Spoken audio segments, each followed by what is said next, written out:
Ya estamos. Bueno, buen día. Buenas Buen día, tardes Ariel. a las colegas, a los colegas, a los lectores de la plataforma de Hipermedia Magazine. Hoy vamos a conversar con dos artistas entrañables, estupendos, con Juancí González y con Lester Álvarez. Me interesaba un poco tener esta conversación, aunque parezca un poco random, por así llamarlo, pero me interesaba primero porque son dos colegas de generaciones diferentes, con diferentes tiempos viviendo fuera de Cuba. O sea, tiempo, me refiero a décadas incluso en el caso de Juancí.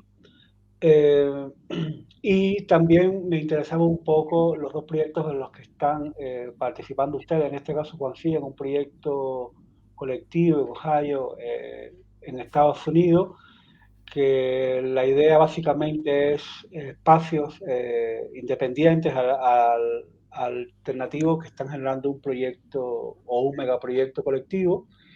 Y Lester, que recién también acaba de inaugurar su exposición personal en Albaicín, creo que es la primera exposición personal de Lester en España, no lo tengo Sí. muy claro, o al menos de este proyecto grande que has estado llevando en los últimos tres años desde que llegaste a España.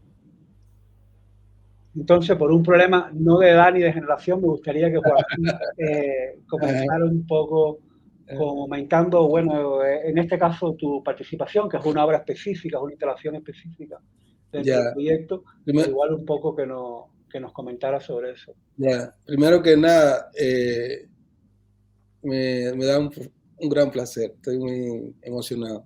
Y lindo ver a Lester acá también. Y yo con Henry mantengo más una comunicación frecuente, pero a ti no te había conocido, no lo había visto así. Yo te veo fotos, pero yo me veo mucho en ustedes. Y yo tengo ya 63 años, o sea, ya han pasado 30 y pico de aquellas cosas que hicimos. Y yo verlo a ustedes generando todo el tiempo eh, espacio, obra alternativa, búsqueda de cosas, y es tan inteligente, es tan hermoso lo que han hecho muchos de ustedes. Y yo siento un gran orgullo por eso, les admiro mucho. O sea, es bonito para mí que estemos hablando, a pesar de la diferencia de generaciones y de edad y todo ese libro. Nada, el proyecto de acá para mí fue un honor porque igual es un poco también eso. La gente que están generando esos proyectos, Leste, son como tú, como de tu edad. Y vienen de diferentes lugares. Muchos de ellos no han estudiado arte, muchos han estudiado en grandes universidades, son recién graduados, llevan 5 años graduados y no están conformes con lo que está pasando en el país, no están conformes con lo que está pasando en el mundo, no están conformes como las mega galerías o los mega mercados del arte han impuesto y han generado. Acá también hay periferia dentro del país, casi nunca se piensa en eso, pero la periferia no es solamente América Latina o otros países menos ricos o menos desarrollados, qué sé yo, pero es muy admirable cómo toda esta gente joven ha creado, se han juntado y han creado, y muchos de esos espacios no tienen recursos, ellos ponen su salario, su dinero, está hecho como en Cuba, a pulmón, ayudándose unos con otros. Y yo creo que el social media y toda esta cosa de Instagram y todas estas plataformas han ayudado mucho a que ellos desarrollen también vínculos y desarrollen visibilidad, porque ahora son vistos y son. Por eso este centro, que es un centro importante acá hay dos grandes centros.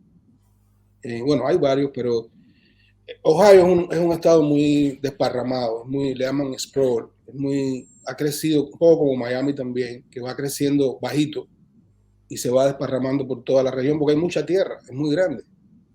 Y entonces, Ohio es más grande que varios países de Europa juntos, o sea, son estados muy. Y, por ejemplo, hay varias ciudades industriales. Esto fue una región, lo que le llaman el Midwest, una región donde se desarrollaba todo lo que tuviera que ver con la metalurgia y toda la cosa con la sal, el acero, el hierro, grandes creaciones, sobre todo autos, grandes fábricas de carros. Acá nació el automóvil y acá nació el avión. En Dayton nació el avión. Aquí están los hermanos Wise, que fueron los que crearon la aviación por primera vez, y nació acá. De acá es Rockefeller. O sea, muchos de los grandes empresarios, los grandes magnates de una época, cuando nació toda esa historia del auto y el American Dream, vino de acá. Acá eran las zonas, ahora son zonas muertas. Muchas de esas industrias son ruinas. Entonces, bueno, yo creo en mi análisis, en mi observación de todo lo que yo vi, yo fui invitado a participar en ese proyecto por Blue House, porque había colaborado con ellos. Entonces ellos escogieron 8 artistas que durante 7 años ellos consideraban que representaban un poco el espíritu de Blue House. Y yo había hecho una instalación hace como 2 o 3 años en la casa de ellos. En el caso de Blue House es una casa que una pareja de artistas que uno es local y el otro se hicieron pareja y se mudó acá con él. Ella viene de Key West, su padre vive en Key West, en Florida. Ellos dos crearon The Blue House y es una casa que compraron muy barata, porque acá hay casas muy baratas, esto es una zona muy barata justamente por la depresión. Puedes comprar una casa enorme con muy poco dinero. Entonces ellos compraron una casa grande y la convirtieron en casa y en espacio expositivo y espacio para hacer instalaciones, con la condición de que esas obras convivieran con la vida de ellos, con las visitas, con las reuniones, con las fiestas. Esa es como la condición. Y crearon también una residencia. O sea, invitaban amigos que estudiaron con ellos de diferentes estados y venían. Esos amigos intercambiaban con nosotros, con parte de la comunidad acá de artistas también. O sea, eran invitados. Vivían con ellos y tenían un pequeño cuarto como un pequeño estudio. Y cogieron la sala, parte de la cocina, parte de la entrada del porche, todo eso, y lo convirtieron en un espacio donde podías instalar o colocar obras. Y podías usar también el baño, podías usar, es un poco como aglutinador, podías usar todo, depende del proyecto, ¿no? Y eso ya cerró. Esta exhibición es muy bonita y es muy intensa. Yo hacía tiempo que no veía en un espacio de una institución de arte, así como el Art Center o como un museo, la vibra esa de la cierta anarquía, cierta irreverencia, no hay una lógica que responde al concepto de curador de un espacio mega, ¿no? La lógica es muy híbrida, de hecho, la exhibición no está regida por un tema, está regida por la manera de operar, por la manera de ellos concebir los espacios y empujar a la sociedad a conversar, a un diálogo. Hay unos que han, por ejemplo, se han convertido en espacios más de healing, de apoyo social, donde, por ejemplo, en comunidades afroamericanas son maltratados chicos que son gay o que en aspectos de género, en aspectos de economía o whatever, los son marginados y son maltratados. Estos lugares han creado espacios donde traen a psicólogos, traen a sociólogos y a conversar con estos chicos, porque ellos no pueden pagarse a un terapista, ellos no pueden pagarse como otra gente con estatus, ir cada semana a ver un terapista o cada mes. Entonces ellos han creado como sistemas de coordinación para que profesionales de la salud, que también quieren ayudar a comunidades, que no solamente quieren hacer dinero, vayan y le den ayuda. Entonces eso no es exactamente una galería, entonces, pero lo que proviene de ahí, lo que nace de ahí, genera un pensamiento y una confrontación con el público que es muy interesante. Entonces, la exhibición es la suma de todo eso. Hay como 4 casos que fueron más galería, pero casi todos los demás espacios son de... Hay uno, por ejemplo, hay un grupo que creó como una feria del libro alternativa, ¿no? Y con escritores también anónimos, con publicaciones caseras, poco como lo que tú también has hecho con tu producción de los libros, investigando, generando ideas que son alternativas y con materiales muy pobres, con material reciclado. Es todo un pensamiento de nuevo tipo, muy arraigado en la cosa social, en la cosa de crear comunidad, porque esta sociedad está bastante desarticulada en ese aspecto. Y cuando lo tratan de hacer desde el dinero o desde la institución, la gente lo rechaza. La comunidad no se crea así, nada más que poniendo dinero, y tiene que ser una cosa que la gente lo necesite, la gente quiere estar junta, ayudarse mutuamente, ¿no? Entonces, una de las cosas que más condiciona este proyecto es que está hecho de artista para artista y no es comercial.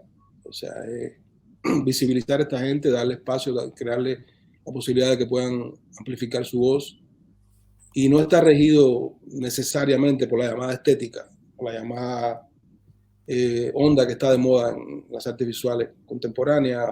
No, está regido más por la necesidad, por el derecho a que esa gente tenga un espacio para comunicarse y transferir, ¿no? Claro, y tu obra, Juan, sí, en este caso, ¿cómo entra? Es Eh, decir, háblanos un poco sobre ya, tu pieza específicamente para ya, este proyecto. hace tiempo yo vengo trabajando con ese tema, yo he hecho 3, esta es la tercera pieza que hago con el tema de Stay at Home Dad, quédate en casa papá, y es a partir de la cosa de los mass shooting, eh, de esas matanzas grupales en escuelas, en mercados, y dándole a esa cosa de que el terrorismo, hay un terrorismo interno, hay un terrorismo acá y que por lo general son blancos, y siempre se visualiza al afroamericano o al latino o al inmigrante como el ladrón, el violador, el matón, el violento, el terrorista, ¿no? El inmigrante que viene, y ese susto lo tiene todo el mundo, por eso hay tanta reacción anti-inmigrante, ¿no? Pero la gran mayoría de esas matanzas han sido generadas por chicos blancos, muchas veces de clase media, que están aislados, están marginados también y se sienten ahogados o son parte de una necesidad de querer ser algo grande, hacer algo que llame la atención, que I don't know. Por eso últimamente, por ejemplo, si ven en la última matanza esta en la escuela de Texas, van a ver que no hay el chico que mató a los niños no aparece nunca, nunca ponen fotos. Eso es algo muy consciente que está haciendo la media ahora para no darle fuerza a la imagen de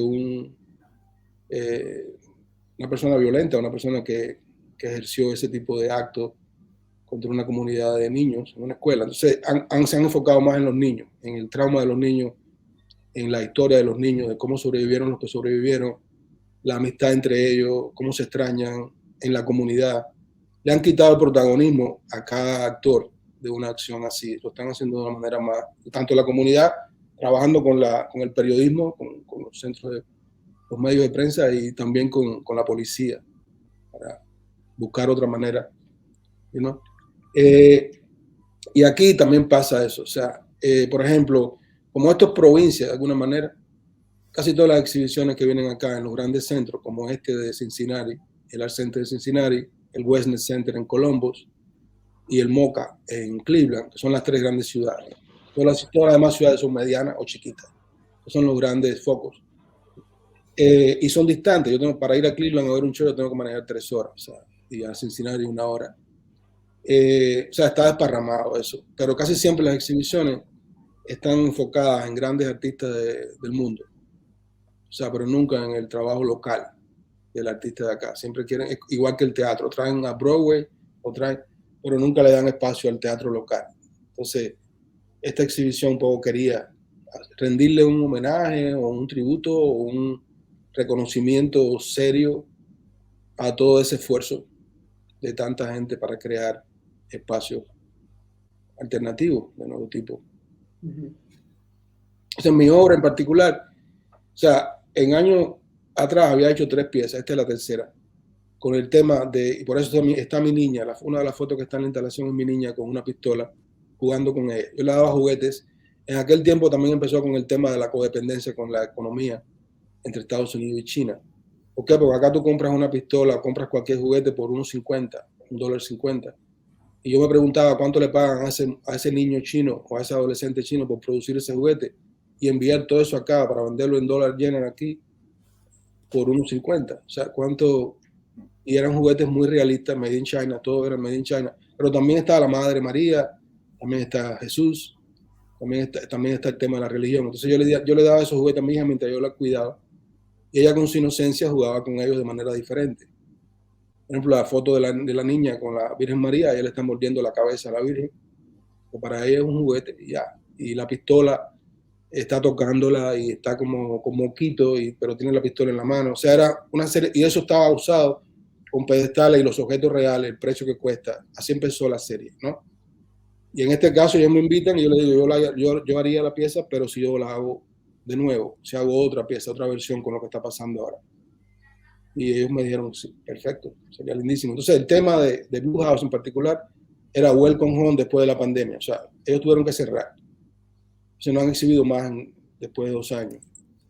Y era como invitar otra vez a ese grupo de artistas, a esos 8 artistas que ellos invitaron, a que conformaran un espacio que pareciera el interior de una casa, reproducir un poco lo que es Blue House. Entonces cada artista trajo piezas diferentes. Por ejemplo, hay un artista muy interesante que trajo cajitas, esa donde le ponen la arena a los gatos, y que está el Taj Mahal de India, están las pirámides de México, o sea, está hecho con la arena donde el gatico hace caca. O sea, eso está en un rinconcito. Hay un sofá que está cortado en pedazos como si fuera un cake, está instalado con una pieza arriba. Está la pieza mía que alude más al paisaje general de todo este entorno, o mental, el paisaje, el mental landscape, como yo le llamo. Hay diferentes tipos de obras, sí, y cuando tú las ves, entonces ellos construyeron en la entrada como la estructura de una casa y trasladaron el neón que ellos tenían puesto en la ventana de su casa de Blue House. Y cuando tú entras a un espacio que es como el de una casa. Y cada objeto, cada pieza tiene una referencia a la vida íntima durante la soledad de la pandemia y todo eso. Ahí se inserta mi pieza. Yeah. Y son todos, el mosaico de fondo son todos fotos en blanco y negro de todo lo que me rodea un poco alrededor de mi casa. Y todo alude como a casa, detalles de casa, una esquinita, una ventana, un patio, qué sé yo. Y tiene la foto de mi hija con la pistola en la boquita y tiene, después por delante de la pieza, yo pedí una esquina, o sea, el mosaico hace una esquina. Y de una esquina a la otra viaja como un puente flotando. Y sobre ese puente hay casitas construidas de madera que tienen todo cerquita. Acá la arquitectura doméstica de las casas es muy estándar. Se construye, tú ves las construcciones cuando las están haciendo, están hechas todo con palitos, madera. Parecen set de Hollywood. Son muy poco duraderas. Hacen con baratas, ¿no? Y la venden cara. Entonces es el estándar de la casita y en el medio lo que ubiqué fue un mueble, como un gavetero, con el símbolo de la manito, con el like de Facebook, de Instagram. Y ya, eso fue un poco entonces en abajo hay un mandala. Lo que cuelga del centro como un péndulo es un objeto que es para recoger el polvo, para limpiar el polvo de la casa. Y eso indica abajo, hay una sillita y solita ahí, y abajo lo que hay es el mandala que hizo mi hija durante un proceso difícil que tuvimos durante la pandemia, en que tuvo que estar ingresada por depresión, por estar sin contacto con sus amigos, haciendo las clases en la casa, qué sé yo. Tuvo varios meses muy duros. Y ella hizo una serie de mandalas que le mandaron en un lugar donde la atendieron, los psicólogos y eso, y son fuertes. Entonces el mandala está en el suelo, es como lo último de la pieza, donde descansa, como el ground, como el piso de todo, ¿no? Estupendo. Lester, háblanos un poco de tu proyecto. Puede parecer un poco distante, pero creo que también se trata de eso, ¿no? Un poco o sea, previamente conociendo la idea de cada proyecto, en este caso los tres que lo conocemos, ¿no? Cada uno conocemos todo lo que estamos haciendo, de lo que queremos hablar un poco. Pero coméntanos un poco, Lester, de tu proyecto, cómo empieza, bueno, y el resultado después, la instalación final, ¿no? Dale, primero saludarlos a los dos. He estado escuchando con muchísimo placer a Juan C. Voy a reiterar el cariño y la emoción que me da ahí conectarnos por esta vía. Creo que no coincidimos en La Habana por cuestión de un par de meses. Que sí, cuando tú fuiste la última vez, en España, sí, me acuerdo. Sí, yo había acabado de llegar. Yeah. Y bueno, lamenté mucho también el trato que te dieron allí esta gente. Nada, yo he estado escuchándote y me ha hecho como mucha resonancia lo que estás diciendo. En primer lugar, me alegra mucho que se estén generando este tipo de iniciativas, ¿no? con tanta fuerza, porque yo pienso que en el caso de nosotros, ¿no? Que somos artistas cubanos y artistas que estamos desplazados de nuestro lugar de origen, casi que nos toca por obligación generar este tipo de dinámicas, ¿no? Donde nos toca como crear un espacio, crear un modo de sociabilidad, una economía diferente, ¿no? Alejarnos de ese exceso paternalismo que lastra, digamos, la, la cosa en Cuba y tal, pero también yo siempre he sido muy consciente que eso, más allá de nuestra circunstancia particular, es una necesidad global. O sea, es una necesidad generar este tipo de dinámicas alejadas de las instituciones y tal, ¿no? Entonces, me alegro mucho que estés ahí como involucrado en este tipo de proyectos. Además, hay otra cosa con respecto a tu trabajo que también a mí me gusta mucho, ¿no? Y es que en tu trabajo todo el tiempo veo como ese deseo de incorporarse a otra realidad, ¿no? Como de adentrarse a otra realidad, vamos a decir, extraña o diferente, ¿no? Que es un poco, tiene que ver mucho con la motivación mía de salir de Cuba, de llegar a España. Tu trabajo me sirve mucho así como referente, ¿no? Esto que mencionabas de los mental landscapes, ¿no? Estos viajes que tú realizas con las fotografías y con este tipo de obras, ¿no? Donde es como el arte sirve un poco como una manera de incorporarse, de reincorporarse a este tipo de espacios que a primera vista pueden parecer ajenos. Yo siempre uso como, a mí me gusta mucho usar el ejemplo de Henry James, que es uno de mis escritores favoritos, porque Henry James es un escritor nacido en los Estados Unidos, pero creo que a los 30 años viaja a Inglaterra por primera vez y finalmente se nacionaliza inglés, ¿no? Y toda su obra tiene que ver con ese viaje al pasado de sí mismo, ¿no? Es como ese encuentro del nuevo mundo con el viejo mundo, incluso tiene relatos donde directamente por ejemplo, hay un personaje que viaja de Estados Unidos a Inglaterra, se pasa 30 años en Inglaterra y luego regresa a Estados Unidos y tiene un encuentro con él mismo, pero como era 30 años antes, ¿no? Entonces esa relación de un espacio con el otro, ¿no?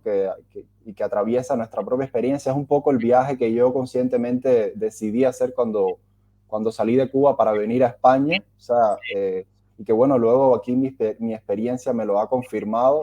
Hablábamos un poco antes, ¿no? De la familiaridad que uno experimenta aquí en España, porque desde luego no solo tenemos el mismo idioma, sino tenemos la misma religión, tenemos la idiosincrasia es muy cercana. Y entonces, ya yo estaba en Cuba en una situación en la que ya estaba, digamos, el contexto me estaba arrojando a una situación de peligro o de situación mental, física, en la que yo no me sentía cómodo. Y opté por organizar un viaje vital, pero también un viaje intelectual. Y entonces surgió la oportunidad conocí la historia de Alonso de Salazar y Frías, que es un inquisidor que realizó un viaje a inicios del siglo XVII por los Pirineos navarros. Y bueno, comencé como a estudiar el viaje de este inquisidor y me pareció un proyecto bastante idóneo para trenzarlo con mi propio viaje personal y con mi propia, digamos, avidez o deseo intelectual, ¿no? De entrar a un contexto distinto. Entonces fue así como organicé un proyecto, postulé a una escuela de cine en el País Vasco y vine a cursar, digamos, un máster enfocado en la cuestión del archivo y del estudio de los soportes cinematográficos, ¿no? Y de la conservación cinematográfica. Y entonces, bueno, vine con este proyecto que se llama El Viaje de Salazar, que es un proyecto que, digamos yo, para utilizar la terminología de la industria cinematográfica, le llamo un largometraje de ficción, pero en realidad yo lo tengo concebido desde el inicio como un cuerpo de obras expandidas, ¿no? Es un proyecto que toma de largo desarrollo, en el que yo de alguna manera voy segregando obras, eventualmente exposiciones como esta que recientemente inauguré el pasado sábado en Albarracín, hace exactamente una semana, y que se titula Diario de Fuego, pero que yo de alguna manera la la comprendo dentro de este proceso de investigación. Y un poco esa ha sido mi experiencia desde que estoy aquí en España, que ya van a ser cerca de 3 años, ¿no? Estuve un primer año en San Sebastián cursando este máster, luego vine acá a Madrid a hacer una beca en la Academia de Cine, en la que fundamentalmente he estado dibujando y escribiendo una primera versión de guión. Y bueno, durante todo este proceso he estado accediendo a archivos, materiales de archivo, he estado estudiando la Inquisición española, he estado estudiando el Siglo de Oro español, porque de alguna manera la Inquisición también yo la comprendo como una institución que pertenece al Siglo de Oro, y la inevitable resonancia que me hace esto con el contexto político cubano. Yeah. Que no es una cosa que me he inventado yo, parte, digamos, de la bibliografía que he estado consultando a lo largo de este tiempo, pues he descubierto a determinados autores que se han dedicado a establecer los vínculos que hay entre los mecanismos burocráticos y legales de la Inquisición y los de las policías secretas de los regímenes totalitarios del siglo XX y XXI, ¿no? Como en este caso la Unión Soviética, China, Corea y Cuba. Entonces, pues, un poco esta exposición, digamos, con la libertad que me da el acceder a un espacio ya galerístico como tal, un poco respondía al estudio específico de un elemento que es esencial en toda esta investigación, que es el fuego, ¿no? El fuego como un elemento. Por ejemplo, yo he estado dibujando, desde que llegué a España, he estado dibujando pasajes de este del viaje de este inquisidor, y el primer dibujo que yo realicé es un dibujo que es una visión que yo le atribuyo a este personaje, ¿no? En la que él está sentado, está ardiendo, y alrededor de él lo están mirando a los 11 condenados a la hoguera en el juicio en el que él formó parte, el que él fue uno de los 3 jueces del tribunal, ¿no? Entonces, como activar ese sentimiento de culpa que yo le atribuyo a nada menos que a un inquisidor, y de alguna manera fue como el primer dibujo que mostré, ¿no? Que hice, ¿no? A partir de toda esta investigación que empecé a desarrollar. Y luego a partir de ahí el fuego ha sido como un elemento constante. Bueno, de hecho la alusión o sea, la referencia a la palabra diario es porque es casi que una obsesión diaria, es un elemento que también, bueno, han sido años también difíciles, conflictivos y tal. Entonces el elemento ese, que es un elemento primogenio, ¿no? Que formalmente tiene, digamos, la plasticidad esta de que todo el tiempo está transformándose, pues me ha servido también como catalizador para liberar un poco todo este conflicto también de salir de Cuba y tal. Entonces, bueno, la exposición concretamente tiene por una parte una serie de dibujos de esta investigación del viaje de Salazar, en la que el fuego es protagonista, ¿no? Está este que comentaba de la visión de este inquisidor. Hay otros dibujos que tienen ya que ver directamente con las víctimas que fueron condenadas a la hoguera dentro de este juicio en el que estuvo involucrado este personaje. Y hacia el final de la exposición hay unos retratos de unos militares cubanos que tienen unos sapos en la boca, que de alguna manera son unos personajes que forman parte de un aquelarre, ¿no? Que yo estoy también un poco como conformando mentalmente, ¿no? Como un escenario en el que estos personajes están involucrados, ¿no? Entonces la exposición comienza con una película que se llama Luz de Noviembre, que yo realicé en noviembre de 2020. Yo me gradué en San Sebastián, me gradué en diciembre de 2020. Entonces, lo que yo hice, que fue como una especie de performance en vivo en la sala de cine de Tabacalera, que es un centro cultural que hay en San Sebastián, donde digamos, están las oficinas del Festival de San Sebastián. Allí tienes una sala de cine grande, funcional. Y entonces yo lo que hice fue que fui un poco como comentando cada uno de los dibujos que yo había hecho hasta el momento como parte de la investigación del viaje de Salazar, y concluía con este dibujo que les comentaba de la visión del personaje, ¿no? En la que él está sentado en el centro y está rodeado por las víctimas del juicio, ¿no? Las víctimas que fueron condenadas a la hoguera. Pero en el dibujo, en esta segunda versión del dibujo que yo tenía, no aparecía el fuego. Entonces yo lo que de la manera en la que funcionó esta presentación performática era que yo estaba en la sala, estaba sentado al lado de la pantalla, el cine completamente oscuro, yo estaba en una mesa y tenía una lamparita dirigida sobre el álbum de dibujos que yo iba pasando. Entonces ese cuaderno estaba siendo grabado por una cámara digital que estaba tirando simultáneamente la imagen en la pantalla. Entonces, en el momento que aparecía este dibujo, pues yo realicé esta película en 35 milímetros, que es una llama animada, y la película se proyectaba en 35 milímetros sobre la proyección digital del dibujo, ¿no? Entonces, era como construir una escena en tiempo real en el cine, en la que estaba la llama proyectada en 35 milímetros sobre esta proyección digital del dibujo que yo estaba pasando, ¿no? Y que estaba comentando también.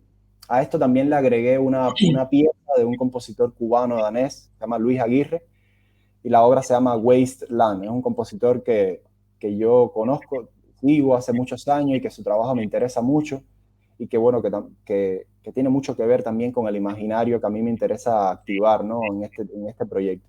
Y bueno, entonces en la exposición, volviendo a la exposición, Diario de Fuego comenzaba con esta película, solamente con la película esta, hecha en 35 milímetros de la llama, que la emplacé, está puesta en un monitor y está emplazada debajo de la antigua cocina del edificio del Museo de Albarracín, que es donde está la exposición. Es un edificio del siglo XVIII. Entonces, así comienza la exposición. Luego, bueno, es importante decir que he sido también una de las cosas que me ha conectado con la realidad cubana, ¿no? Esta investigación que aparentemente se aleja mucho digamos, de mi condición de cubano y de cubano del siglo XXI, pues yo mientras estuve haciendo esta película en noviembre de 2020, pues en Cuba estaba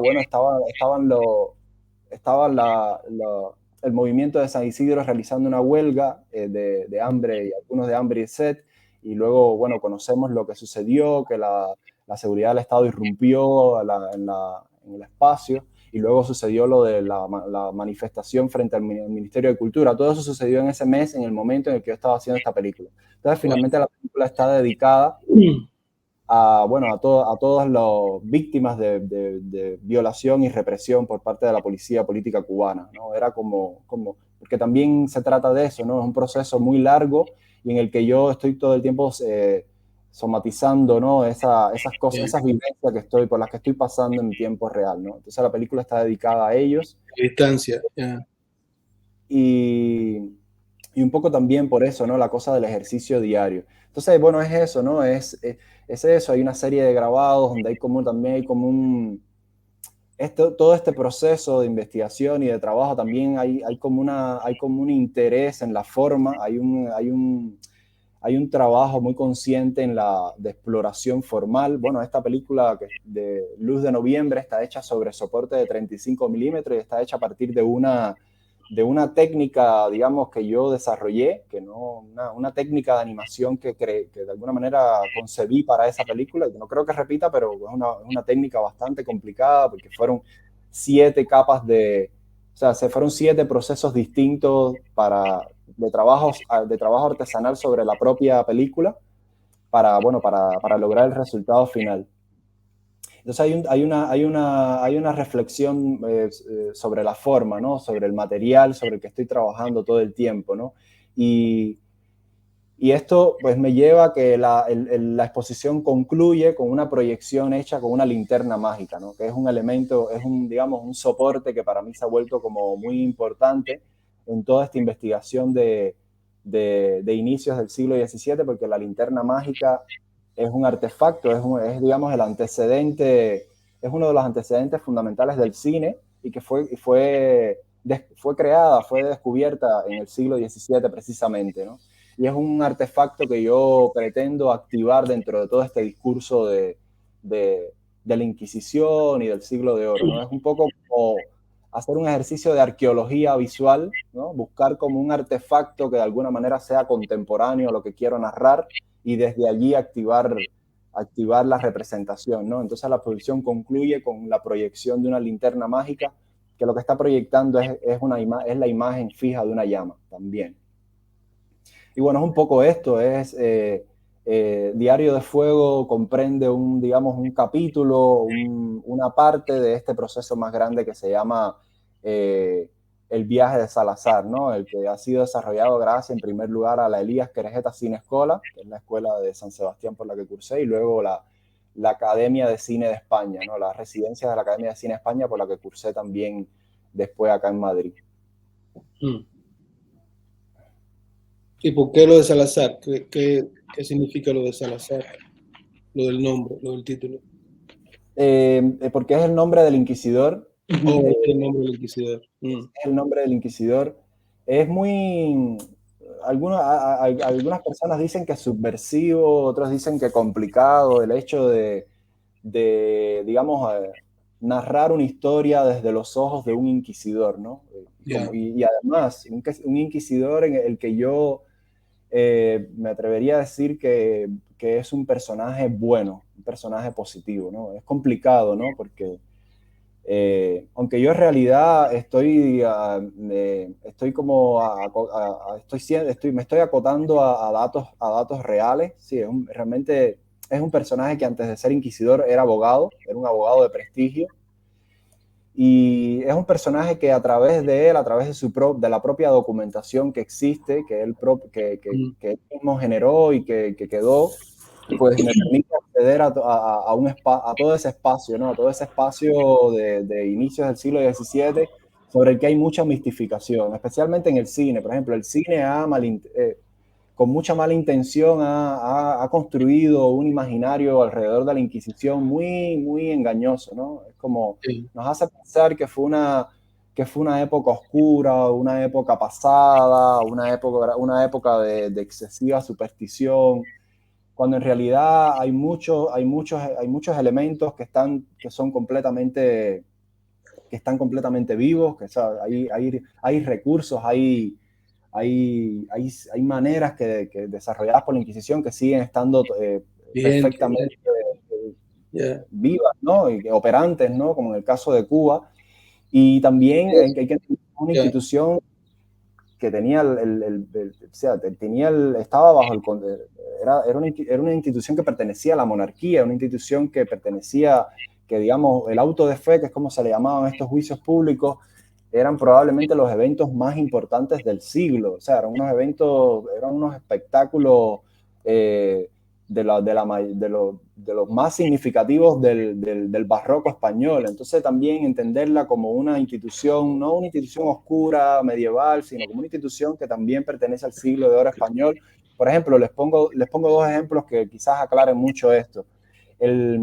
Digamos, el mecenas de este personaje, de Alonso de Salazar, era el mismo mecenas de Miguel de Cervantes, ¿no? Entonces ahí tú que ya, como que esa idea, ¿no? de que el siglo de oro y la Inquisición no están tan distantes, pues se hace un poco más clara, ¿no? Y por ejemplo, cuando Salazar muere... Y en eso también hay vigencia, en eso también hay mucha vigencia entre... Claro. Son como una especie de lentes, ¿no? Que me permite ver la realidad con mayor claridad, ¿no? De cómo funcionan las alianzas políticas y las conveniencias y los oportunismos y tal. Les iba a comentar que cuando Salazar muere, él tenía una biblioteca extraordinaria, porque era una persona con mucho dinero y también con mucha cultura, y su biblioteca, que yo tengo la relación de títulos completa de todos sus libros, que eran más de 1000, su biblioteca, se hizo se llama Almudena, una subasta pública de todos sus bienes, y su biblioteca, la persona que más compró sus libros fue el pintor Diego de Velázquez.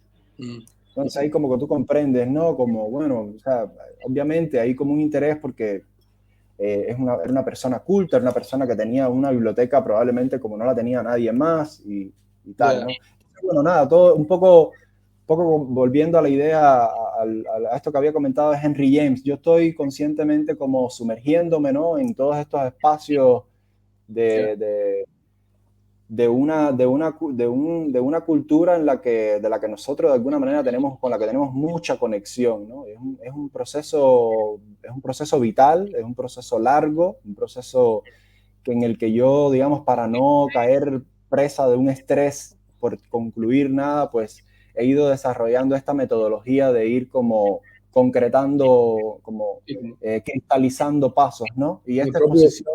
Ya, como tu propio viaje, ¿no? Sí, y esta exposición es un poco eso, ¿no? Es como poner un pie, y bueno, el hecho que haya sido en Albarracín, que es un lugar mágico, un lugar en el que he estado por tercera vez ahora, un lugar fantástico, pues nada, pues realmente ha sido una oportunidad. Esto sería como el primer capítulo de ese proyecto, esta exhibición. Sí, bueno, ya sucedió esto que comentaba en San Sebastián, que para mí fue como un momento ahí importante, porque fue una presentación de 40 minutos en la que pude como eso, desplegar en el espacio allí como un tipo de visualidad y como de instalación, ¿no? Que a mí me interesa, y esta exposición sería como otro momento. Sí, a mí me iba a comentar ahorita escuchándolo, esta idea, o sea, al final yo creo que básicamente es algo que muchas veces no lo tenemos claro, pero que está aquí, es esta especie de revisión o de reconstrucción o de dinámicas de lecturas autobiográficas que siempre tienen las producciones intelectuales, ¿no? Sea desde el punto de vista de los efectos visuales, sea al final también en el mundo académico incluso, que muchas veces se ve como más objetivo, ¿no? Al final siempre opera este sentido de una revisión o de un ir más allá o más acá de la vitalidad individual o que nos acoge a cada uno como entes individuales, pero también dentro de los colectivos en los que nos movemos, ¿no? Y entonces mirando un poco también esta idea que veíamos, o sea, son dos colegas que están distantes en el tiempo, o sea, incluso desde el punto de vista de vivir más en el exilio fuera de Cuba, Juan lleva más de 30 años. Las condiciones también en las que se migra, evidentemente, son similares. Creo que ese es como el tocón, ¿no? De este contexto cubano, ¿no? Pero como también hay una idea de una revisión autobiográfica o de un paseo o de una, digamos, lectura, ¿no? Este viaje como personal.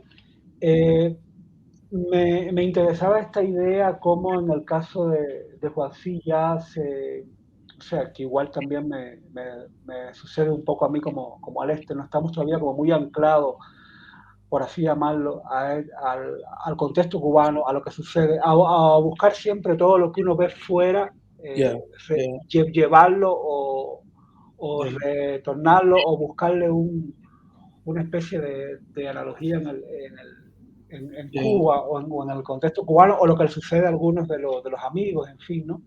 Y sí me interesa un poco esta idea, cómo se revisan los contextos y cómo de alguna manera a nivel también de imagen o de imaginario en la obra, podríamos decirlo, o alguien o algún crítico de los 90 cubanos diría de que la obra de Juancí está hoy como distante del contexto cubano, ¿no? Y creo que ahí lo que nos une es esta idea más de este sentido de búsqueda en la experiencia de cada uno, ¿no? No sé, estoy tirando ahí una idea porque como he ido en realidad nunca te vas y nunca te alejas. Cuba es como un ancla que a mí constantemente yo digo, ya no puedo más, tengo un dolor, y el dolor se extiende y se extiende. Son 30 años viviendo casi lo mismo en términos de represión, de control, y ahora incluso más, ¿no? Y tú ves que hay una cosa que está esquilosada ahí, que no evoluciona, que Cuba cada vez es más triste, más destruida, más avasallada, qué sé yo. Es una cosa que, y ves que yo por ejemplo, hace 10 años yo no imaginé que Lester, que un grupo de artistas, que en el caso tuyo también, Henry, que tuvieran verse obligados a irse.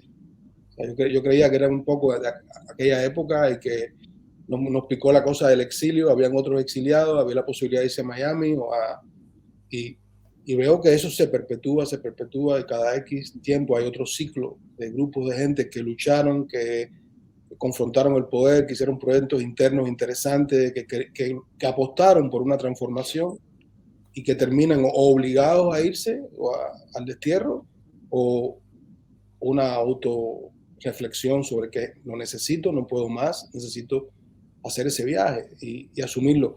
En el caso mío, yo siempre lo he asumido como, honestamente, como un honor, como una reivindicación. O sea, ha sido muy duro, es muy doloroso, es muy difícil desde que llegas. No, a mí me costó mucho vivir en Miami, porque era como perpetuar lo mismo, para mí era como un manicomio de toda América Latina, todo el mundo viviendo de países por persecución, por crisis, y era como una cosa muy monotemática todo el tiempo, que me entristecía, me asfixiaba. Pero yo creo que en la medida en que vas viviendo años y años y años en el exilio, empiezas como a no distanciarte, porque nunca te puedes distanciar. Yo por mucho que trato de vivir el presente, de vivir ahora, de hacer proyectos ahora mismo con mi realidad, siempre vuelve Cuba. Cuba siempre está ahí y siempre hay amigos, siempre hay gente querida. Unos mueren, otros se van, otros ya no estás en contacto con ellos, pero los ves, qué sé yo, recibes noticias. Y más hoy con social media estás al tanto, quieras o no, todo el tiempo de lo que está pasando. Hay un update todo el tiempo de lo que está sucediendo en alguna medida. Y yo también tengo amigos que yo le contaba a Henry al principio, que me ven como siempre me envían las cosas como para que también yo las amplifique, porque yo tengo como la obligación moral o ética de convertirme también como en una especie de activista desde acá, ¿no? Muchas veces he decidido que no, que yo no tengo por qué hacer eso todo el tiempo, a no ser que yo sienta la necesidad. Y por otro lado, yo le decía a Henry también cuando hablábamos al principio que yo decidí un momento de mi vida en el exilio no especular con el dolor ajeno. Muchas veces también hablar de otros y del dolor de Cuba, a veces hay que preguntarse conscientemente si es honesto lo que estás diciendo, haciendo o lo que estás dando de apoyar, porque muchas veces lo haces porque también es autopromoción, también jugar con el dolor ajeno nos sirve también para que nos vean, para seguir, para que yo quiero a Cuba, yo amo a Cuba, y a veces no es necesario, yo no tengo que demostrar nada, no tengo que estar constantemente demostrándome a mí mismo o a mis amigos que a mí me importa Cuba, ¿no? Pero si ves la trayectoria de mi trabajo, por ejemplo, la primera pieza que yo hice en Miami cuando llegué fue una instalación hecha con pan cubano. Era efímera. Yo estaba vestido de camarero. Eso fue en Art Miami. Y una galería me hizo la comisión de la pieza. O sea, pagó por el pan y por el vino tinto y el queso. Y yo lo que hacía era repartirle un texto a la gente que decía: el arte alimenta. Y como un pequeño statement en inglés y en español. Y la instalación estaba hecha en 2 paredes paralelas y era bilingüe. O sea, estaba hecha en inglés y en español. El texto lo hacía todos los días, durante una semana. Y por ese proyecto, por ejemplo, yo fui acusado por ciertas cafeterías en la feria. Me querían llevar a juicio porque yo estaba quitándole clientes, porque la gente cogía el pan de la pared, era para que la gente se comiera la pieza y tomara vino gratis y queso. Y yo era anónimo, yo estaba vestido de camarero, la gente no sabía que yo era artista. Y me tuvieron que buscarme un abogado para que me defendiera y demostrara que yo era una pieza, que yo no estaba, mi intención no era quitarle la mayonesa a nadie de la cafetería o el ketchup. Pues, o sea, esa fue mi primera pieza y la hice porque, entre otras cosas, era lo que tenía. No tenía ningún recurso, no tenía estudio, no tenía ningún espacio. Y así hice muchas piezas de esa naturaleza. Otra pieza, por ejemplo, que hice una vez, que recuerdo que la hice en Lincoln Road, fue hecha toda basada en el libro de Ortiz sobre tabaco y azúcar, y toda la exhibición estaba hecha con azúcar y tabaco. Y el performance era una cruz de azúcar de mi tamaño, de mi size, donde yo cabía, mi cuerpo cabía como si estuviera crucificado. Y esa cruz tenía rueditas abajo, yo la trasladé por todo Lincoln Road y empecé a dibujar con azúcar. Y también fui detenido porque gente de los restaurantes me acusaban de que yo traía cucaracha, y era una alusión a la cocaína y a todo el fenómeno de Miami en ese momento. Y así, si tú ves mi trayectoria, todas las piezas tienen siempre un carácter un poco efímero y nunca han estado involucrados en galerías comerciales o en el mercado. Yo no he sabido, no es que esté en contra de que alguien logre establecerse con una buena galería y hacer un trabajo digno, qué sé yo. No es eso, es que yo no he sabido hacer. Yo no me entrené, no me eduqué. En los 80 no había ese espacio, yo nunca he tenido la habilidad de hacer eso. Y durante la trayectoria de mi vida, cuando me fui de Miami a Nueva York y después a esta parte del país, al Midwest, le cogí el golpe a las becas, le cogí el golpe a la residencia. Entonces yo he recibido dinero y he recibido apoyo a golpe de propuesta. Aprendía un poco el inglés, aprendí la mecánica de cómo imbricarme o conectarme con esos espacios. Y una cosa que me gusta mucho acá, que lo más o lo menos que haya podido hacer, siempre ha sido, yo no ha sido por mi nombre, no ha sido por mi trayectoria o por mi legado en Cuba o por mi disidencia o lo que fuese, ha sido por la obra.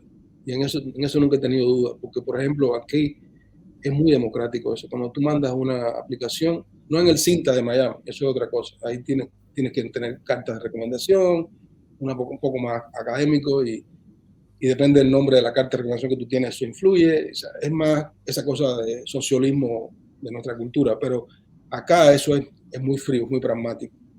Y yo he aplicado a muchas becas y he recibido algunas y me han pagado un buen dinero, me han apoyado, qué sé yo. Pero yo he ido también cuando el jurado está debatiendo mi pieza y la pieza de otros que están finalistas.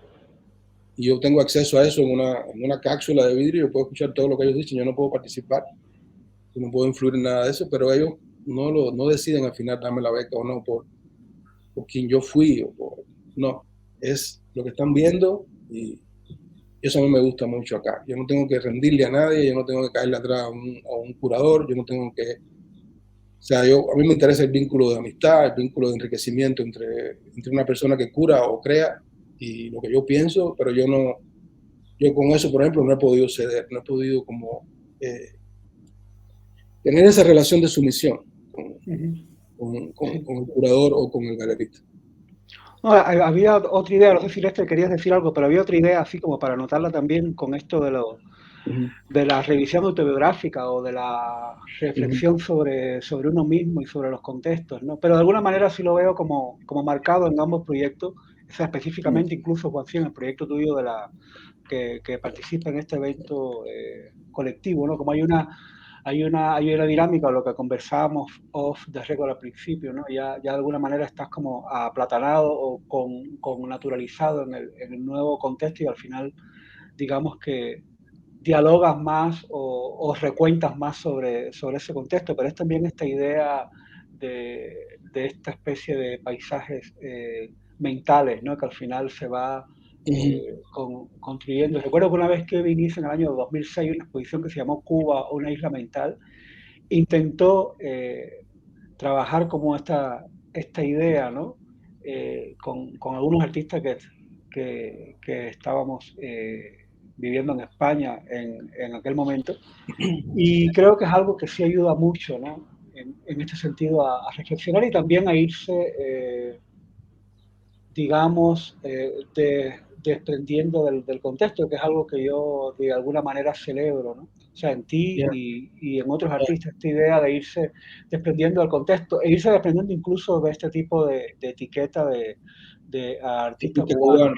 Sí, yo creo que eso es algo como bastante saludable. Evidentemente es un trabajo que también conlleva todo un trabajo, valga la redundancia, con el... Yo interrumpa, aquí, por ejemplo, es muy fácil adquirir becas y adquirir cosas como latino, como persona de color o como artista cubano. O sea, eso te abre puertas porque eres de alguna manera exótico, eres como de otra cosa. Meterte en el paquete le da un sabor de diversidad al proyecto, pero yo no juego con eso. O sea, yo no tengo puesto en Instagram en ningún lado que yo soy cubano, mi nombre siempre es extraño para la gente o el nombre que yo me creé, siempre whatever, pero trato de ser muy honesto con eso. Por eso mi trabajo acá, yo le contaba a gente, muchas veces ha sido tener que hacer delivery o hacer otras cosas.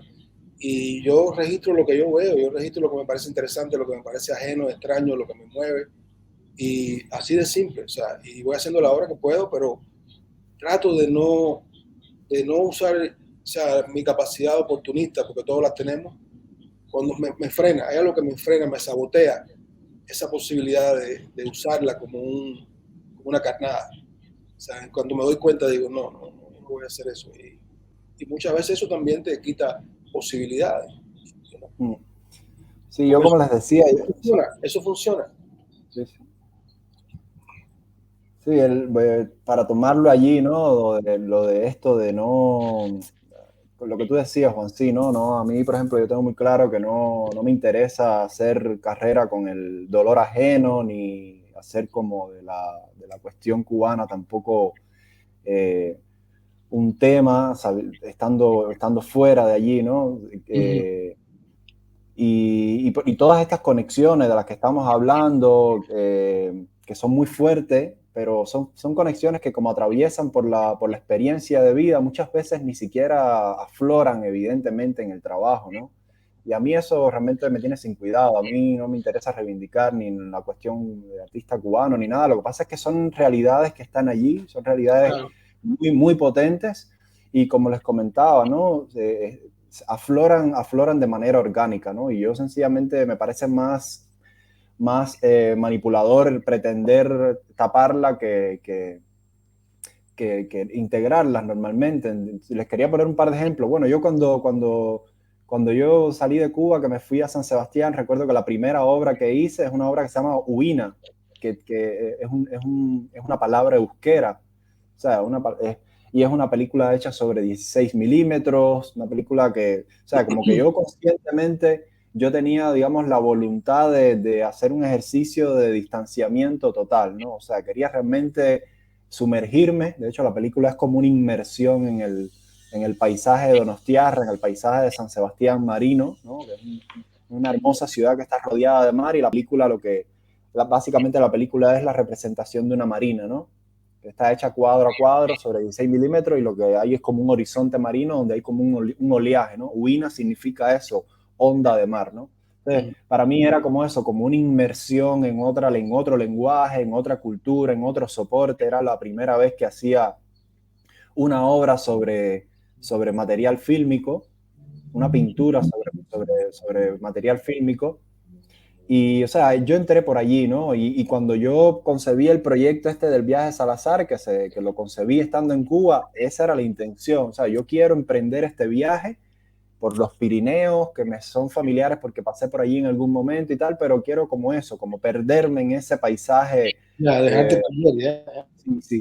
Y lo hice con esa intención, Lo que pasa es que, como mismo les comentaba, con respecto a Luz de Noviembre, empezaron a aflorar todas estas cosas que me tocan de manera directa y que son inevitables. Claro, Entonces, por ejemplo, en la exposición de Diario de Fuego, por poner dos ejemplos, hay un grabado, que lo vamos a ver por acá en el vídeo, que representa la lectura del Edicto de Gracia, de un sacerdote que está como leyendo frente a un grupo de fieles dentro de una iglesia.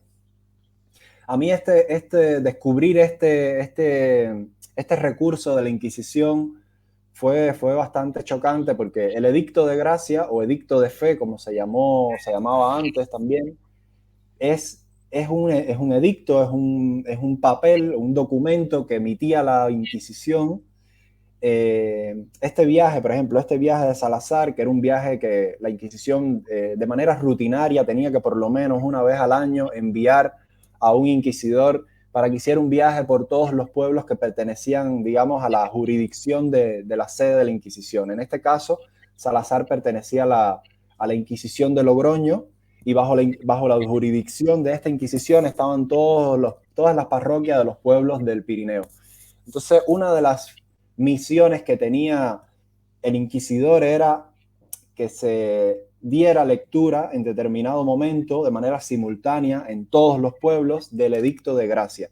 Este Edicto de Gracia era un documento que se leía, en el que más o menos se le decía a los fieles que todo aquel que hubiera cometido algún pecado, en este caso relacionado con la brujería, que era, digamos, el foco de atención de este viaje, todo aquel que hubiera cometido un pecado o que supiera de alguien que hubiera cometido un pecado, estaba en la obligación de denunciarlo, de confesarse en el plazo de una semana. Y es justamente esta lectura la que desataba una especie de histeria colectiva.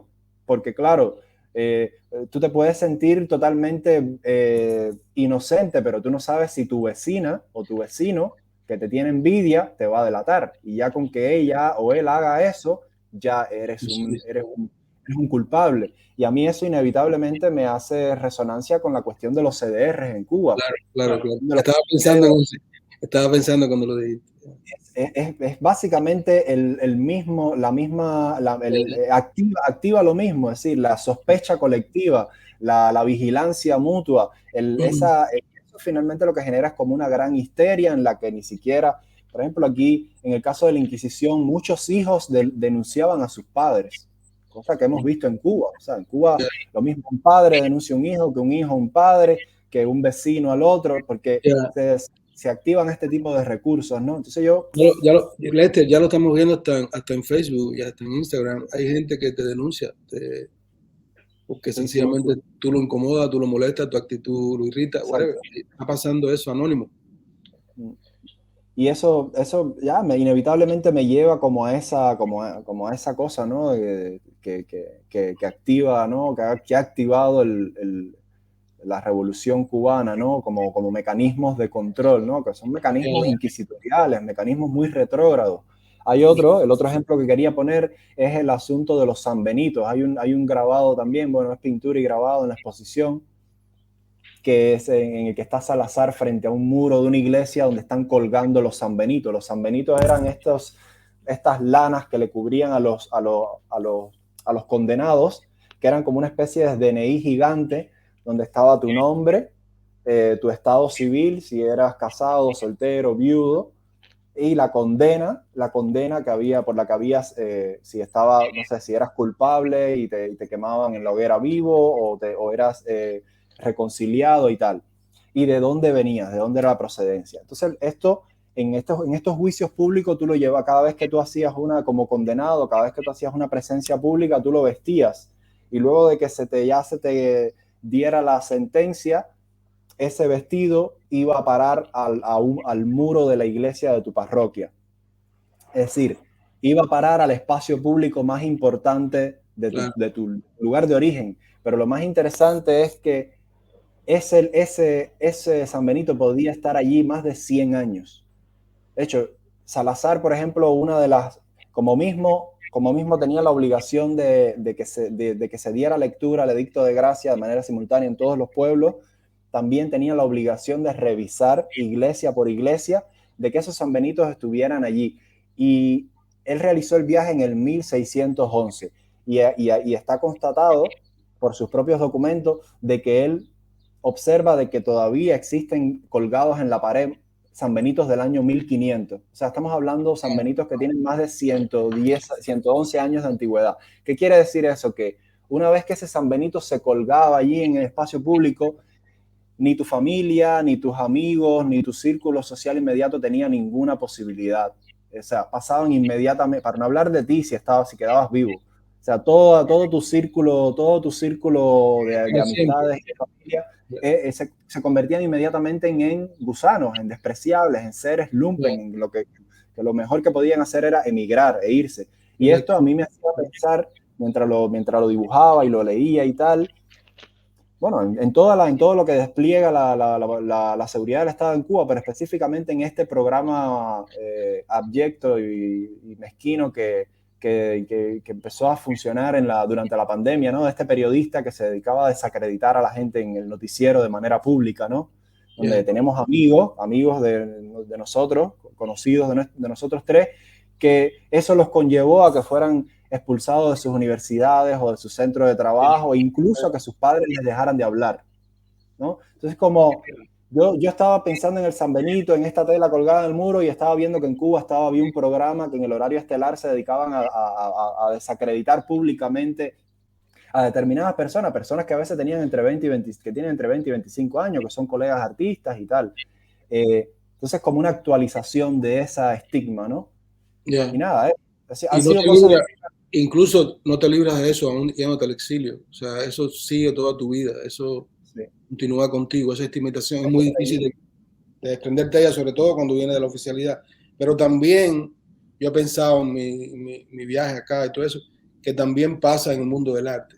También nosotros contribuimos muchas veces a estigmatizar gente y no nos damos cuenta de lo delicado que es eso, sobre todo cuando tenemos poder, cuando tenemos un poder de influencia, cuando nos respetan, cuando tú dices algo de otro artista, de otro colega, porque no te gusta su obra o porque es diferente a ti o porque no pertenece a tu piña o a tu gueto o a tu... también desacreditas también a otras personas y eso también se queda. Eso se va pasando de artista en artista porque somos pocos. Cuba es chiquita, todos nos conocemos. Sí. Y eso desgraciadamente pasa. O sea, si navegas bien y navegas, yo por ejemplo, por digamos 15 o 20 años, yo sufrí mucho porque yo fui acusado de panfletoso, yo fui acusado de oportunista, de que queríamos llamar la atención, de que no era buen artista. O sea, yo me he pasado todos estos años tratando de demostrarle a todos mis amigos y a toda mi gente que yo he tenido cosas que decir y que no soy tan malo. O sea, yo he estado, que tengo pasión por lo que hago, que tengo una relación seria con mi trabajo, qué sé yo.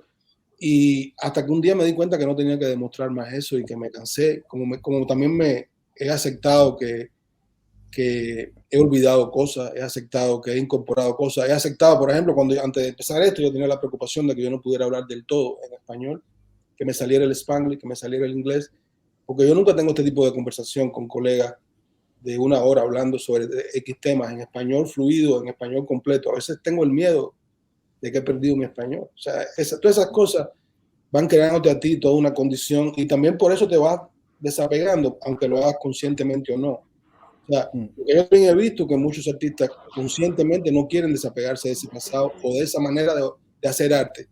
Yo creo que eso nos pasó a nosotros como generación de los 80 también, que no evolucionamos en el proceso de transición en el exilio. Claro, yo me fui de la ciudad donde se habla todo el tiempo de lo mismo con respecto a eso, o sea, donde tú perpetúas lo que tú hiciste y si tú ahora sigues siendo ochentosa, pero al estar viviendo, estar insertado en otro contexto y asimilando otras cosas, igual me pasa con la política. Por ejemplo, yo estoy más, yo he aprendido mucho acá, he desaprendido y he aprendido mucho de la realidad de este país, del racismo de este país, de miles de cosas que los cubanos no sabemos en general porque vivimos en otro contexto. Y Miami es como otro país, o sea, está bastante desconectada del resto de la nación, o sea, todo. Y con el machismo, por ejemplo, yo he cambiado una cantidad de cosas que tienen que ver con machismo, ¿no? Con el respeto a la elección de género, a la elección de ser un travesti o lo que sea. Yo tengo más compasión, más entendimiento de todo eso y también del racismo en esta nación y en mi país. O sea, yo redescubrí el racismo en mi país, yo redescubrí asuntos de derechos humanos. Yo creo que también le pasó a Tania cuando vivió acá en Chicago, cuando fue parte del Art Institute en Chicago, que uno se reeduca en relación a los derechos humanos, con relación porque uno en Cuba no tenía ese lenguaje. Cuando en mi época eso no se hablaba. Las cosas que yo decía, yo era acusado constantemente por lo que decía en términos de derechos humanos o de hacer una... Para nosotros la estética era el derecho. Eso es lo que decía. Y eso era como acusativo todo el tiempo, éramos estigmatizados por eso. Yo creo que todo ese proceso nos ha reeducado y te va a reeducar a ti en tu viaje y has reeducado a Henry en el suyo, ¿no? De manera distinta, pero nos crea un entendimiento mayor y más tolerancia, más respeto por el otro. Sí, no, hay dos cosas ahí que a mí me gustaría como decirte, ¿no? Con respecto a tu trabajo y tu actitud. Una es eso que acabas de decir, ¿no? Que acabas de definir, ¿no? Nuestra estética es el derecho, ¿no? Que a mí siempre me ha gustado mucho de tu trabajo eso, ¿no? La manera en la que has como asumido la defensa de los derechos, que no se han convertido, que eso no se ha convertido en un color, en un color, digamos, en una tonalidad dentro de un cuadro, sino que ha sido directamente decir, aprovechar las herramientas que tiene el arte, pero para dejar bien claro de que hay una exigencia de derechos y sí, que hay, porque el caso de Cuba también es, a veces suele ser bastante lamentable, ¿no? Como el asunto político se ha convertido como en un tema cool, ¿no? En un tema, la crítica política muchas veces es como eso, ¿no? Vemos, por ejemplo, artistas, no quisiera mencionar nombres, pero bueno, inevitablemente, ¿no? Toirá, ¿no? Que, ejemplo, ¿no? De cómo un artista que tiene una obra, que es un gran artista, sin embargo, ha hecho una obra crítica y tal, y hoy está, digamos, convirtiéndose en el banderín para defender el manotazo del ministro de Cultura, ¿no? Entonces, yo creo que eso es importante. A mí, por ejemplo, es una cosa que yo he tenido como bastante claro siempre, ¿no? Yo no soy un artista, pues no me considero un artista político ni nada. Yo creo que yo tengo inquietudes éticas, tengo inquietudes como ente civil, y eso está allí, pero no es como, no quiero implementar eso como para entrar dentro de un gremio. Y lo otro que te quería también decir era eso, es la cuestión esa antigremial, anti-gueto, ¿no? Antimilitante, esa militancia, esa necesidad de militar todo el tiempo.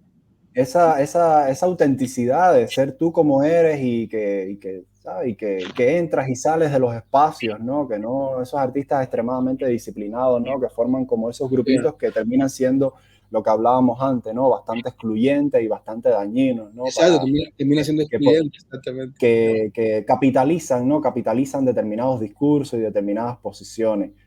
Yo, por ejemplo, yo me he identificado mucho más con los escritores en Cuba, eso lo he dicho muchas veces, con la gente que escribe. Y ahora aquí, por ejemplo, he llegado a España y me ha tocado de manera natural integrarme digamos, a la movida del cine, cosa que me encanta, ¿no? Porque me ofrece también como un espacio nuevo para desde allí mirar, ¿no? Aunque siga haciendo exposiciones, siga haciendo obras visuales, pero eso de no hacerlo desde una galería o no hacerlo desde un gremio artístico. Ahora mismo estoy como desde el cine, ¿no? Entrarle a la galería y formar todos esos entrecruzamientos, yo creo que son muy saludables.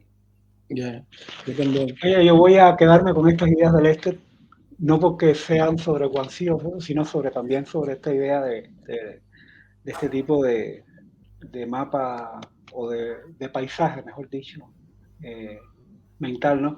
Encantadísimo, colegas, amigos, de haber conversado. Ha sido un placer. Ha sido una idea,